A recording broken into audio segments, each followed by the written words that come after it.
Hey guys, welcome back to my channel. If you're new here, my name is Amanda and I love books, everything about books. I love buying books, talking about books, etc. Today we are going to be talking about books. I am going to be doing my August 2025 wrap up. In the month of August, I read 9 books. That is on the lower side for me. That's probably like the least amount of books that I've read since February or March of this year. And that's really just because I've been on vacation for 2 weeks. Going into vacation, I was really delusional. I'll just say that. Not only thought that I was going to finish the book that I'm reading right now, that I've been reading since like the middle of last month, which is Quicksilver. Thought I was going to finish Quicksilver and then also read 6 different books on vacation. Like I made a whole vacation TBR. Why? I don't make TBRs for anything. I just figured I'm going on vacation. These are the books I want to bring. I was thinking mentally, like, I would like to get through these books. I don't really know what I was thinking, honestly, because, well, I do know what I was thinking because I've been not rewatching, but I've been watching all of Emmy's old videos. Like I just started at the beginning and started watching all of her oldest videos. And she has a few at the beginning where she goes on vacation and it's like a what I read on vacation kind of a video. And so I guess from there, I was like, I could do that. I'm going to sit around and do nothing but read. Not. I was with my partner and my parents. I literally maybe read 50 pages total in the 2 weeks that I was there, and that's generous. Yeah, I didn't get a whole lot of reading done this month. I had also previously filmed my mid-month wrap up, and I'm pretty sure I literally only read 2 additional books since then. So I'm just gonna scrap that video and start over and just go through the 9 books that I read in the month of August. The first one is called The Hiking Trip. This was by Jenny Blackhurst. Jenny Blackhurst is a new author to me. I read my first book by her at the end of last month. She writes thrillers. What I can gather from the 3 books that I read from her is that she always writes dual timelines, and she is really good at making those 2 timelines, having you question the entire time what in the absolute hell is going on, and then being able to really tie them up at the end with some sort of a crazy connection and another crazy twist. So all 3 of her books that I've read have pretty much been the same as far as that goes. The Hiking Trip followed 2 different girls. One's name was Maisie and the other girl's name was Laura. Maisie lives in the UK but ends up going on a hiking trip in Canada. While she's there, she meets some other people who are also hiking. One of them is a guy who she thinks is involved with this other girl that's there, but then she finds out that they're siblings. So she ends up making a move and her and that guy end up hooking up. Flashing into the other timeline, you're following Laura, who is in present day. So the Maisie situation is in the past. So Laura, I'm pretty sure you find out at the beginning that she had something to do with this hiking trip because the book pretty much opens to her finding out that the authorities have recently found a dead body, and she is very paranoid about it. So you know that she had something to do with the hiking trip and somebody died on that hiking trip, but you don't know who killed that person, so on and so forth. And that's just what the book is about. You're finding out about their 2 separate timelines, who killed who actually died, and all of that. And in present day with Laura, in addition to her being paranoid about this murder, she also has some crazy stuff happening where someone is trying to sabotage her life. They are kidnapping her daughter and stalking her and all kinds of crazy stuff. It was very, very entertaining, and I rated that 3.5 stars. The next book that I read this month is The Girl Who Left, which is also by Jenny Blackhurst. And these were also the 3 books that I read by her are free on Audible. So The Girl Who Left, this one is also dual timeline. This follows Maggie in present day, who is a cop, and Catherine, who, again, you don't know how she fits into the story, but you do a little bit, but you don't know how they're connected. So you're following Catherine, but you don't know where the Catherine timeline is. You don't know if it's in the past, if it's in the present. Basically, this story is about a girl who went missing 25 years ago. So her name was Elsie? I think it's Elsie. Anyways, so this little girl, she's 5 years old when she goes missing. So this is 25 years ago. She goes missing.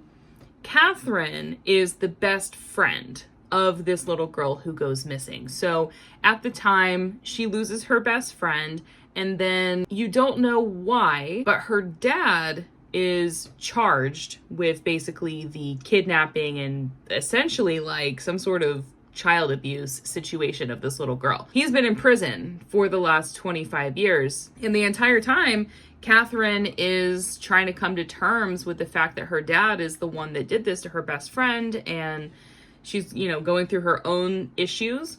Maggie in present day it's like the 25th anniversary of Elsie going missing, and now another little girl goes missing. So she's actually the cop that's assigned to the case who's investigating this new missing child. And then again, like all of Jenny's books, you figure out at the end how these two timelines are related. And this one, though I rated it lowest of all my Jenny Blackhurst books, it did have a twist at the end. Like, it had two separate twists. One of them I saw coming and was like, okay, that makes perfect sense. But there was a second twist that had me gagged. I was like, whoa. So I did rate that one 3 stars. Like I said, it's my least favorite of the other Jenny Blackhurst books that I read. It was a little slower for me while I was listening to it. But like when I think back on the story, it was very interesting. So could have been a mood situation. The next book that I finished this month was Silver Elite. I have goosebumps just thinking about this. Silver Elite was my first real fantasy that I read. It really kind of jump-started my new obsession with adult fantasy. I don't know why I said adult, it's just fantasy in general. Yeah, Silver Elite kind of wrecked my life. If you've not heard of Silver Elite or you don't know what it's about, it's a single point of view from Ren Darlington. She is our female main character. And Ren lives in a place called the Continent, which is kind of like a dystopian, futuristic version of our world. In their world, there is a guy, I guess he's called the General. He's kind of like the president of the continent. He's a very bad guy. There's also a thing called the Company, which I think technically the General works for, and like all the other bad people are kind of like working for the Company. In this world, there are 2 different types of people. You have primes and you have... oh God, what are the other ones called? Oh, duh. Primes and mods. So primes are just regular ass humans, and mods are modified humans. They have typically some sort of special mental ability, like psychic powers, telepathy, things of that nature. Our female main character, Ren Darlington, she is a mod. Typically, mods are really easy to point out, especially when they are using their powers. They have veins that you can see that are silver. In this world, mods are basically like being hunted. They are not supposed to be a thing anymore. Whenever someone sees a mod, they are essentially supposed to report them or kill them or whatever. Ren is a little bit special because when she utilizes her powers, which she has a lot of, she has 5 different abilities, her veins do not light up silver. So essentially, she can use her powers without anybody knowing that that's happening. She grew up with a guardian who's not her parents. Her parents died when she was really young, so then she was essentially brought in by this man who she calls Uncle Jim. At the beginning of this book, kind of like the inciting incident is Ren is leaving the barracks after sleeping with a soldier, and on her way home she saves a little boy from being attacked by an animal by taking like a 1,500 yard perfect shot at this animal. She saves the little boy, however, she brings a lot of unwanted attention her way and to her family's ranch. Basically, by the time she's approaching her home, her Uncle Jim is communicating with her telepathically, telling her that she needs to hide. There's soldiers at their ranch. They're raiding everything. They're capturing him, so on and so forth. It's not safe for her. So she can't go home, but because she knows that Uncle Jim is being captured. She obviously wants to save him. So he basically gets taken somewhere to die. And as she's watching him about to get executed, she uses a power that she has that she doesn't know a lot about. She doesn't know how to control it. And that is being able to incite, which is basically being able to control someone via your mind. They've got all of these soldiers who are pointing guns at Uncle Jim about to execute him. And in her brain, she's telling them to turn the guns on themselves. So the soldiers are like, what's happening? And nobody knows what's going on. Nobody knows who's doing it. She ends up like not being able to follow through with it. So, sorry, spoiler. Uncle Jim does end up dying. It happens really early on, and you just know that it's going to happen. After this, she is also captured by the bad people who work for the company, and she's brought into this place called Silver Block, which is basically like a military academy. They're training soldiers to go into what's called Silver Elite, which is essentially like the Green Beret. Like, it's just the top level of the military that you could possibly get to, special ops. Because she got captured and she doesn't want to be with these people, she's with the enemy. She is doing every single thing in her power for the first 40% of the book to sabotage. She doesn't want anything to do with being with these people. She does not want to be a part of the Silver Elite whatsoever. So she's just doing everything wrong. She's pretending like she can't shoot. She's pretending like she can't fight. When she comes to this academy, she meets someone, again, who she met at the very beginning of the book. She didn't know that it was this person. But she runs into this man again. His name is Cross. Cross is the captain of this Silver Block, Silver Elite situation. So he's kind of like the manager over all of the soldier people that are in her training group. You find out that Cross is actually the son of the general. So not only is he the enemy, he works for the enemy, but he also is the general's son. So he is super duper off limits. She is not supposed to like him, and especially not supposed to fall in love with him. But they end up getting really close, and they go from enemies to lovers, of course. It's great. I rated this 4.5 stars. This will definitely be one of my favorite reads of the year. Since I finished it, I kind of want to bump it up to 5 stars simply because I can't stop thinking about it. Literally, I finished it in the first couple of days of August. It's now September, and I still can't stop thinking about it. So I think I just, off of merit, am gonna have to bump it up to 5 stars. Originally, when I finished the book, I didn't have that 5-star feeling. And I think it's just because it was my first fantasy. It took me a while to get into it because I didn't understand that fantasies have a slower start to them due to like the world building and stuff. So I just wasn't feeling the 5-star. But after thinking about it for 4 weeks, I think we're gonna have to bump it up to 5 stars because it was really, really good. The next book that I read was Atmosphere by Jenkins Reid. More goosebumps. I listened to this on audiobook. This book follows 2 female main characters. You've got Joan and Vanessa, and this is told through third person, by the way. So you do get chapters that like mainly focus on Joan and chapters that mainly focus on Vanessa. These 2 ladies are in the 1980s, and they are separately on their paths to working for NASA. So they're each doing something totally different, but they end up meeting because they are, I believe, the second group of women that NASA is letting into the space program to train them to be astronauts. Both of their goals is to be the first women in space. I'm gonna cry just thinking about this book. Oh my God. Joan and Vanessa are completely opposite. God fucking damn it.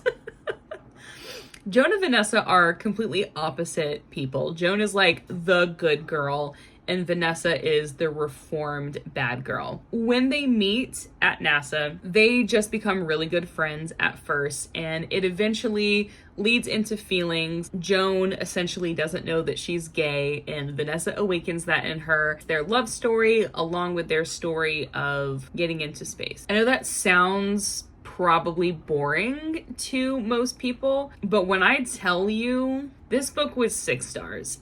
infinite stars. I had to go and buy the trophy recently because I need this book on my shelf. I can't wait for this to inevitably get made into a movie, because that's how it was when I was listening to it. It was literally like I was watching a movie. It's one of those books that is, what do they call that? Like a character study, where it's extremely character driven. Like, yes, there is a plot, and the plot that's happening is also amazing, but really what the book is about is these two characters. You're getting to know them very well. You get to like see their strangers to friendship to lovers kind of a situation, and absolutely life-changing. It was so good. As you can, literally almost a month later, I can't even talk about this book without crying. Do you see these tears? Go read that book. It is worth every single 5-star review that you've probably seen, and then some. I would give anything to reread this book again for the first time. Ay. Whew, actually crying. Okay, moving on to book number 5 of the month. I read Not Safe for Work by Nisha J. Tuli. I don't think that it was because I had just read Atmosphere, but this book was not my favorite. It sucks because I feel like maybe my expectations were a little too high. I have seen a lot of people talk about this book since it came out recently. One of my favorite YouTubers, Jessica, absolutely loved this book. So my expectations were a little too high, I fear. I did not love this book. I only rated it 2 stars. The entire time I was listening to this, I listened to it on audio. I wanted it to be over. This story follows Trishara and Rafe. Trishara and Rafe are co-workers / rivals, allegedly. And the reason I say that is because this author really wanted you to believe that they were rivals, that it was going to be like a rivals to lovers kind of a situation. And that unfortunately fell very flat for me. I think the reason is because the author spent a lot of time telling you at the beginning how much Trishara hated Rafe. And it's single point of view, so you don't ever hear from Rafe's point of view. You don't know how he really feels about her. I don't know. There was a lot of mentioning of why she hates him, how much she hates him, blah, blah, blah. Yet, she quite literally can't talk about anything else but him. She can't think about anything else but him. It's like, how was I supposed to believe that they hate each other when they very clearly don't? This story starts out with, again, you being introduced to these two characters hating each other. They work at this place. It's just like a regular office kind of a situation. Trishara is a woman of color working in a male-dominated field of engineering. She's been working at this place for 5 years with basically no notoriety whatsoever. She's been trying to get into leadership. People are not paying attention to her. They're not taking her seriously. Been passed over by like the white guys in her office for leadership positions. But one day, her boss announces that there is going to be a leadership summit in Hawaii for 3 weeks. For some reason, they pick her to go, even though they've not been interested in her being in leadership whatsoever. So she's like, why are you picking me? She basically finds out that she is the token brown person who is going to be going on this work trip to prove to, I guess, like the investors, the super higher ups in this company, that the company is becoming more diverse and inclusive. She's not happy about it, but she's like, whatever, free vacation. Hopefully I'll become leadership after this. Then she finds out that she's going on this vacation work trip with Rafe, her office rival. Remember, she really freaking hates this man. So she is really not happy that they have to go on vacation together, that they have to go on this work trip together. Sorry. They get to Hawaii, they're checking into the hotel, and then they learn very quickly that the company only booked 1 room for the both of them. So now they are having to share a room. Of course, there's only 1 bed. However, they kind of agree pretty early on that Rafe is going to sleep on the couch, and they're going to do everything that they can to avoid each other throughout this trip. That goes kind of sideways, and they end up obviously having this forced proximity because they're in the same place, going to the same meetings, being in the same room. It obviously becomes their romance. Why did I only rate this 2 stars? Couple of reasons. Again, lots of telling instead of showing. This, I feel like, should have been super atmospheric, and it wasn't. They were in Hawaii on a work trip for 3 weeks, yet there were no like vacation vibes. There wasn't a lot of any really detail about the setting whatsoever. I didn't feel like I was in Hawaii for 3 weeks. I felt like I was stuck in a hotel room that could have been freaking anywhere. And lastly, there was some other woman drama with Rafe, which is like my least favorite kind of drama. Yeah, wasn't super happy about it. I personally wouldn't recommend it. I'm sorry. If this is like your favorite book ever, I'm really sorry. I just really didn't like it. After I finished Not Safe for Work, which I believe was kind of around the time that I was finishing Silver Elite as well, I wanted to jump into a new fantasy. And I picked Quicksilver, which I've since learned wasn't the best next book to pick up, simply because I've literally only read Silver Elite. I have zero other experience in this genre, and I picked a book that's not like super complex and hard to understand, but it's definitely not the best book for a beginner. And that sort of put me into a reading slump, because it was taking me a while to get through it. Up until like right now, I'm still only halfway through the book. And it's not because it's bad by any means. It's so good. I absolutely love it. But it was slower at the beginning. I didn't have the audiobook, which I have now to read in tandem. I don't know. I just felt really blah about reading in the middle of the month. So I picked up something that was really short, that was kind of like a thriller, that I was hoping to bring me out of my reading slump, which it did, but I really did not like this next book. And it's not a book, it's a short story by Elin Hilderbrand called Natural Selection. It's on Kindle with the audiobook, so I did immersively read this. It's only about like 80 or some odd pages. Terrible. I rated it 2 stars. I think I might bump it down to 1. So the premise of this, and I don't even remember the character's name, but you follow one female main character who is about to go on vacation with her boyfriend. As they are about to get on the plane, they're going to the Galapagos Islands because her boyfriend is like a wannabe nature photographer. So they're about to get on the plane to go to the Galapagos Islands. He gets a phone call and he's basically like, sorry, but I gotta go. But here's my camera. Go on the vacation by yourself because I know you really wanted to go. Just make sure you take pictures of all the animals I wanted to take pictures of. And he just pieces out. The rest of the story is her being on vacation by herself and you wondering, why did this man have to leave? That's the thrilling element of it, is why did he have to leave? In my opinion, the reveal was very predictable. I saw it coming from a mile away. And it's very cliche, pretty much like one of the worst kinds of things, in my opinion. I just want absolutely nothing to do with books that contain this specific situation. Miss me with that.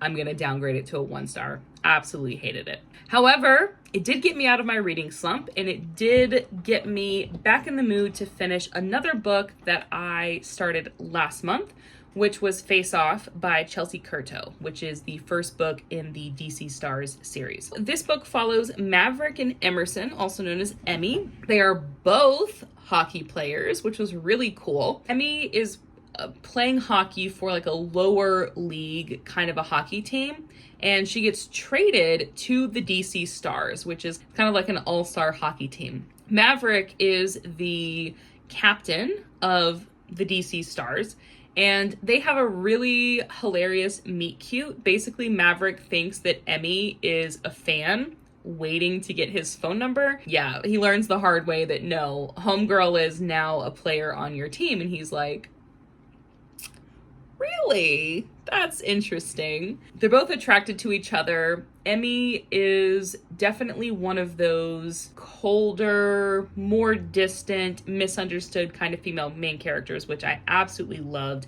She doesn't take shit from anybody. She's constantly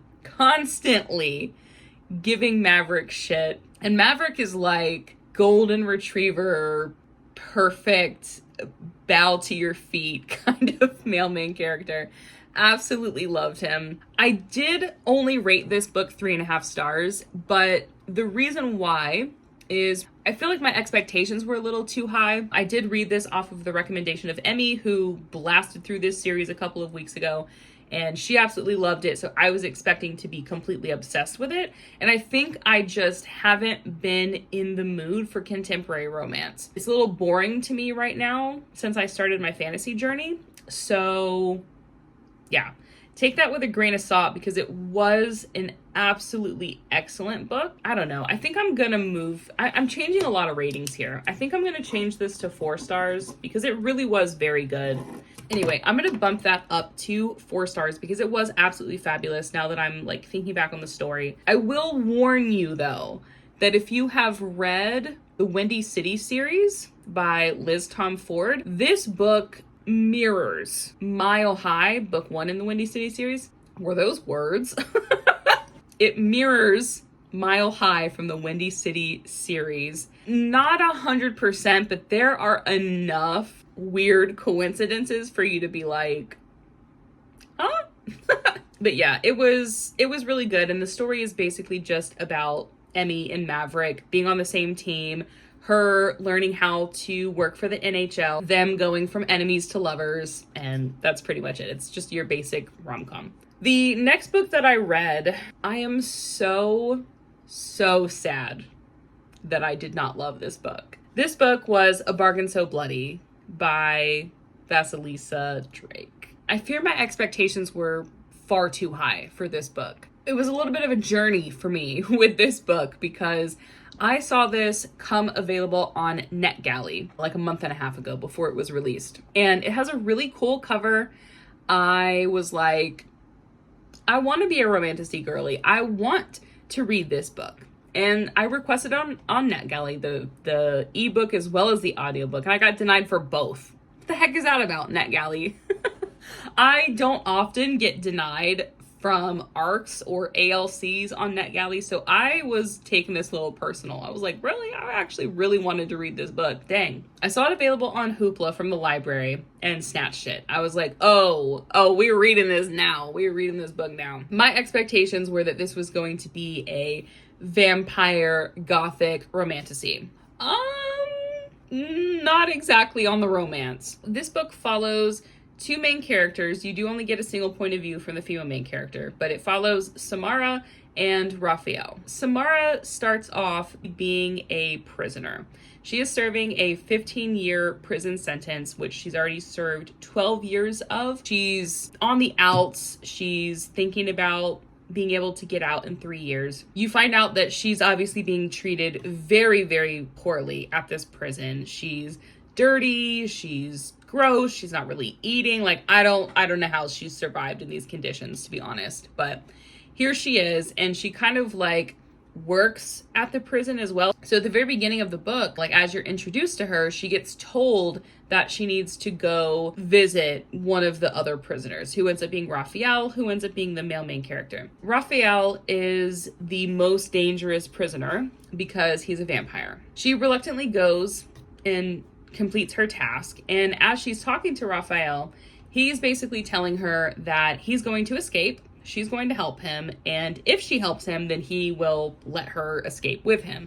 And she's like, well, that's great, because I've been here since I was a child, so yeah, escaping sounds wonderful. They escape, and that's essentially the inciting incident, and then they're on a journey to get back to his kingdom, where he is the vampire king. And I literally couldn't tell you what else happened with the plot, because that's literally all that happened. I don't know what happened once they got to the kingdom, other than the fact that she was like, whoa, there's a bunch of other vampires here. Are you sure they're not going to hurt me? And he was like, no, you're mine.